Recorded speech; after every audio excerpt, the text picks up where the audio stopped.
माल्टा की जेल में महमूदुल हसन, हुसैन अहमद मदनी 6 महीने माल्टा की जेल की ग्राउंड में पड़े रहे, उनकी कौमियत क्या थी? अल्लामा फजल खैराबादी का वो सेल काला पानी का पुकार पुकार कर इनसे पूछ रहा है, जो वहीं पर मर गए, खबर वहां पर है, बताओ मेरी कौमियत क्या थी? मैडम, मैं एक मुसलमान हूं, मैं इस्लाम को मानने वाला बावकार इंसान हूं और मेरे मजहब की बुनियादी तालीम तौहीद है। दोस्तों आदाब, सलाम, नमस्कार। मैं हूं Sharib Jafri. The news corner के स्पेशल बुलेटिन में आप सभी का स्वागत है। संसद का शीतकालीन सत्र चल रहा है। इस दौरान लोकसभा और राज्यसभा में वंदे मातरम के 150 वर्ष पूरे होने पर चर्चा चल रही है। इस दौरान ऐतिहासिक किरदारों पर भी चर्चा हो रही है। इसके अलावा अगर बात की जाए चुनाव सुधारों को भी लेकर संसद के दोनों सदनों में चर्चा होनी है। इसी को लेकर जब से संसद का सत्र शुरू हुआ था, विपक्ष लगातार अड़ा हुआ था कि एसआईआर को लेकर चर्चा हो, लेकिन सरकार ने बीच का रास्ता निकाला और चुनाव सुधार को लेकर चर्चा की शुरुआत हो गई है। आइए देखते हैं चुनाव सुधार को लेकर किस दल ने क्या सुझाव दिया है। बड़ी धूमधाम से हुकूमत की तरफ से इस बात को रखा गया, मगर 30 से ज्यादा एमपी यहां पर मौजूद नहीं है। मैडम, पहले तो मैं वजीर आजम की इस बात की मजम्मत करता हूं और उनको बताना चाहूंगा कि जिना के बारे में उन्होंने जो कहा था, हम तो जिना के सख्त मुखालिफ है, इसलिए भारत को अपना वतन माने, मगर 42 में आपके प्यारे वीर और जिना की पार्टी ने नॉर्थ वेस्ट फ्रंटियर, सिंध और बंगाल में मिलकर हुकूमत चलाई और उस हुकूमत ने 1.5 लाख हिंदू और मुसलमानों को अंग्रेजों की फौज में शामिल कराया ताकि वो लड़े। तो किसी शायर ने अच्छा कहा था वजीर आजम के बारे में कि फरेब देकर जमाने को पारसा ना बनिए, इन्हें कहो कि वो बंदा बने खुदा ना बने, अमीर शहर यही चाहता या हजरत कि हमारी चीख गले में रहे सदा ना बने। दूसरी बात मैडम, हमारे वजीर दिफा जनाब राजनाथ सिंह साहब ने बड़ा ही अजीब व गरीब और तकलीफ दे बात कही उम्मुल मोमिनीन के बारे में और उम्मुल किताब के बारे में। उम्मुल मोमिनीन उनको कहते हैं जो हमारे प्रॉफिट मोहम्मद सल्लल्लाहु अलैहि वसल्लम की वाइफ हैं। वो हम तमाम मुसलमानों की माँ, हम उनको तस्वुर करते हैं, मगर हम उनकी इबादत नहीं करते। हम अपनी माँ की इबादत नहीं करते। उम्मुल किताब कुरान है, हम कुरान की इबादत नहीं करते। कुरान अल्लाह का बिजावा कलाम है। तो उसके बारे में भी शायर ने अच्छा कहा कि खबर नहीं जिन्हें अपने दीन व मजहब की, हमें वो दीन का मतलब सिखाने निकले हैं। अहम बात यह है कि मैडम, हमारे मुल्क का आइन का इस लफ्ज से आगाज होता है वी द पीपल। इसका आगाज भारत माता के नाम से नहीं होता है। हमारे संविधान का जो प्रियम्बल है वो क्या कहता है? Liberty of thought, expression, belief, faith and worship.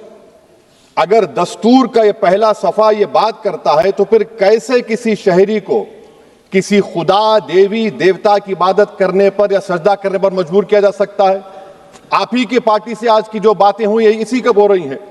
हमारे कॉन्स्टिट्यूंट असेंबली में मैडम एक मोहतरमा थी रोहिणी कुमार चौधरी ने एक तजवीज दी थी कि प्रियम्बल में किसी देवी के नाम से शुरू हो। उन्होंने खास तौर से वंदे मातरम का जिक्र किया, मगर उसको कबूल नहीं किया गया। फिर केवी कामत साहब ने एक तजवीज दी कि इट्स सिटीजन्स को बदलकर हर सिटीजन्स किया जाए और खुदा के नाम से शुरू किया जाए। वो तरमीम को मुस्तरद कर दिया गया। हमारे संविधान का उसूल यह है कि भारत क्या है, उसकी अवाम है, अवामी कानून की मुसन्निफ है, अवाम की मर्जी से सबसे बालातर है, अवामी हाकिम है। मुल्क किसी खुदा, देवी, देवता, मजहबी इलामत के नाम से नहीं चलता, ना मुल्क किसी एक मजहब की मिल्कियत है। इसीलिए बाबा साहब अम्बेडकर ने क्या कहा था? उन्होंने मदर इंडिया के नजरिए को मुस्तरद किया। बाबा साहब ने एक नई इस्तिलाह वजह कर दी और कहा कि भिक्षित भारत, ये बाबा साहब अम्बेडकर ने कहा। अब मैडम, अगर मजहबी आजादी इस आइन का बुनियादी उसूल है तो सवाल यह पैदा होता है कि उस वक्त हमारे जो कॉन्स्टिट्यूंट असेंबली के प्रेसिडेंट थे जनाब राजेंद्र प्रसाद साहब ने किस बुनियाद पर वंदे मातरम को कौमी तराना करार दिया? ना तो कोई सेक्युलर रेजोल्यूशन है इसके बारे में। मैडम, मैं आपको बताना चाहूंगा कि जुडिशरी क्या कहती है। बीजू इमैनुअल केस है 1986 का, जिसमें जिहोवा विटनेस ने कहा कि मैं नेशनल एंथम के वक्त खड़े रहूंगी, पढ़ूंगी नहीं। सुप्रीम कोर्ट ने कहा कि उसने कोई गुनाह नहीं किया। वहीं एक 2017 का केस है अश्विनी उपाध्याय का केस सुप्रीम कोर्ट का, उन्हें कहा गाइडलाइंस दिए जाएं वंदे मातरम पर, सुप्रीम कोर्ट ने नहीं कह दिया। फिर आप आ जाइए madam, prevention of insult act national 1971, इसमें नेशनल सॉन्ग नहीं है, सिर्फ नेशनल एम्बलम और आपका नेशनल एंथम है। फिर आप आ जाइए 40th अमेंडमेंट आर्टिकल 51A 76 में पास हुआ, उसमें भी इसका कोई जिक्र नहीं है। मैडम मैं आपके सामने बताना चाहूंगा कि हमारा भारत एक इसका मजमुआ क्या है, इसमें हिंदू है, मुसलमान है, सिख है, ईसाई है, जैन है, एथिस्ट है, मेहनतकश है, किसान, गरीब, मजलूम और दलित है। मगर अगर जो तकारीर आज हमने यहां पर सुनी और बाहर जो सुनते हैं, अगर भारत को देवी कहने और उसके आगे सजदा करने, तो दरअसल कौम परस्ती को, वतन से मोहब्बत को मजहब में तब्दील कर रहे, और फिर यहां पर बोल रहे कि अगर भारत में रहना है तो वंदे मातरम गाना पड़ेगा। भाई ये तो संविधान के खिलाफ है, सुप्रीम कोर्ट के जजमेंट के खिलाफ है। अगर वंदे मातरम मैडम कौमियत का मियार है, तो फिर सवाल यह है कि हजरत मोहानी की कौमियत क्या थी जिसने इनकलाब जिंदाबाद का नारा दिया? अगर यूसुफ मेहरली ने quit India Simon go back का नारा दिया, तो उसकी कौमियत क्या थी?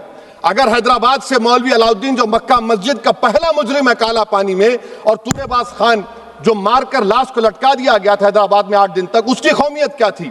अगर इनायतुल्लाह काफी जो जिहाद का फतवा अंग्रेजों के खिलाफ दिया मुरादाबाद में, जब उनको 2 दिन में फांसी की सजा दी गई, और जब फांसी की सजा के ओर जा रहे हैं तो इनायतुल्लाह मौलाना काफी की जबान पर क्या था? वो रसूलुल्लाह हमारे प्रॉफिट की नात पढ़ रहे थे। क्या पढ़ रहे थे?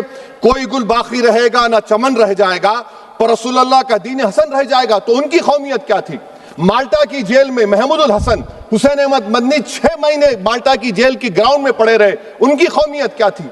अल्लामा फजल खैराबादी का वो सेल काला पानी का पुकार कर से पूछ रहा है, जो वहीं पर मर गए, खबर वहां पर है, बताओ मेरी कौमियत क्या थी?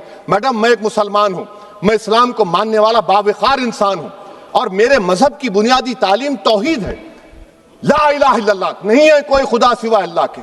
और कुरान में अल्लाह क्या बोल रहा? इय्याका नाबुदु इय्याका नस्तईन, तुम मेरी इबादत करो, मुझे मानो। मुझे कहां से मिल रहा? आर्टिकल 25 से मिल रहा है। मुझे कहां से मिल रहा है? Liberty of thought, expression, belief, faith and worship से मिल रहा है। तो इसको जोड़ना ये बहुत ही खतरनाक होगा। और हमारे प्रॉफिट मोहम्मद सल्लल्लाहु अलैहि वसल्लम जब मदीने को गए, तो उन्होंने उस वतन के लिए दुआ की, कहा कि अल्लाह मदीने की मोहब्बत हमारे दिलों में और इजाफा कर दे, मक्के से ज्यादा कर दे। तो ये इस्लाम, मुसलमान होना, हमारे ईमान में मुल्क की मोहब्बत बीच में नहीं आती, और मुल्क से मोहब्बत है और रहेगी हमेशा, क्योंकि ये अजीम कुर्बानियां यहां पर शामिल है जिन्होंने जंग आजादी में हिस्सा नहीं लिया। आज अगर वो वतन की मोहब्बत का दर्ज देंगे तो बड़ा गलत होगा। मैडम मैं आपके सामने एक चीज पढ़ूंगा। 1937 रविंद्रनाथ टैगोर ने लेटर लिखा सुभाष चंद्र बोस को, मैं सिर्फ किसी ने नहीं पढ़ा ये। क्या कहा टैगोर साहब ने? But parliament is a place of union for all religious groups and there the song cannot be appropriate. When Bengali Muslims show sign of stubborn fanatism, we regard it intolerable. When we too copy them and make unreasonable demands, it will be self-defeating. ये मैं इसको ले करूंगा madam, आप देख लीजिए। फिर दूसरी तरफ मैडम आप आ जाइए, मैं यहाँ पर बैठकर, हाँ जितने तकारीर यहाँ पर हुए सब जनगण मन पर तनकीद किए, तो मैडम मुझे ये कहना पड़ेगा कि जनगण मन पर आप लोग इतनी तकलीफ क्यों उठा रहे हैं? आखिर इतनी तकलीफ क्यों है? तो मैं जब जाकर देखा तो मुझे 28 दिसंबर का ऑर्गेनाइजर मैगजीन का आर्टिकल मिला, जिसमें ऑर्गेनाइजर लिखता है कि what is the moral sanction behind government choice of Jana Gana Mana, except that it can be made an item of entertainment at the sumptuous parties thrown by government officials. आप बताइए इसका बोलेंगे आप? और फिर उसके काइंड कैसा करते हैं? It will mean we can not love our motherhood. Madam please, it will mean that Vande Mataram is buried alive with the word Jan Gan Mana on the tombstone, for the tomb will also be of Jan Gan Mana of the will of the people. इस पर आप क्या बोलेंगे?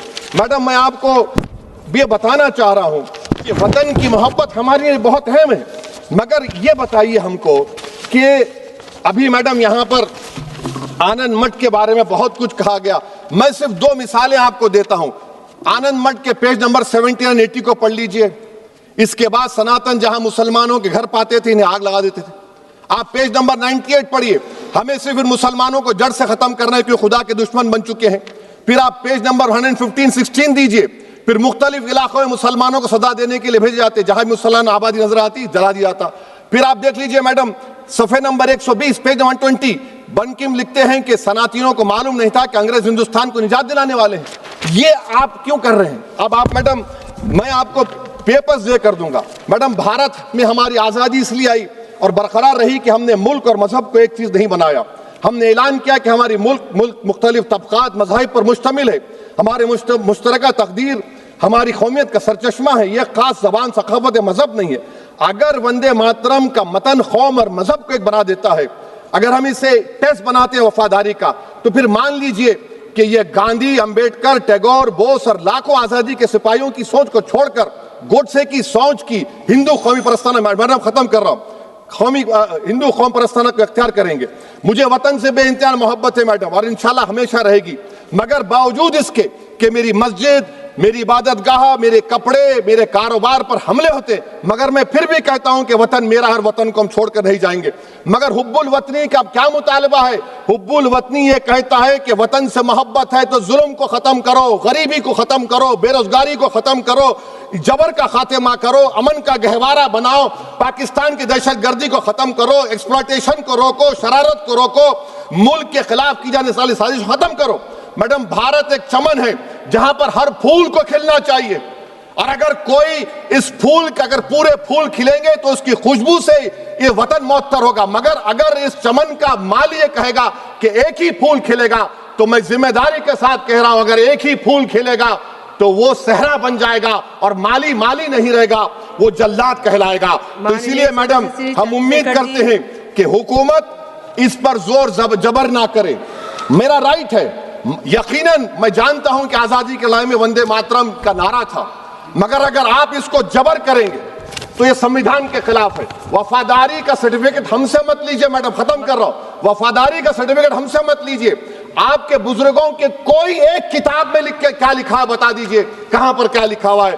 तो मैं madam, मैं शेर पर अपनी बात को खत्म कर रहा हूं मैडम, मैं शेर पर अपनी बात को खत्म कर रहा हूं मैडम, मैं अपनी बात को खत्म कर देता हूं मैडम, क्योंकि आप बहुत जल्दी में हैं। कि भारत जिंदाबाद, हिंदू मुसलमान जिंदाबाद, दलित जिंदाबाद, ईसाई जिंदाबाद, आदिवासी जिंदाबाद, जो किसी खुदा को नहीं मानते वो भी जिंदाबाद, और मैडम सब पिछड़ा सब आ गया इसमें। तो हम उम्मीद करते कि इस रूह को आप समझेंगे, अगर आप सिर्फ अपनी आइडियोलॉजी को लेकर चलेंगे। और आखिर में मैडम, जनाब बंकिम चंद्रा साहब के बारे में मैं आपके सामने डॉक्यूमेंट लेकर रहा हूं कि उन्होंने बीए का एग्जाम पास नहीं किया था, 7 मार्क्स से फेल हो गए थे, ये भी रख रहा हूं। तो आप जिसको लिटरेरी जायंट बता रहे, ये नहीं है। बहुत बहुत शुक्रिया मैडम।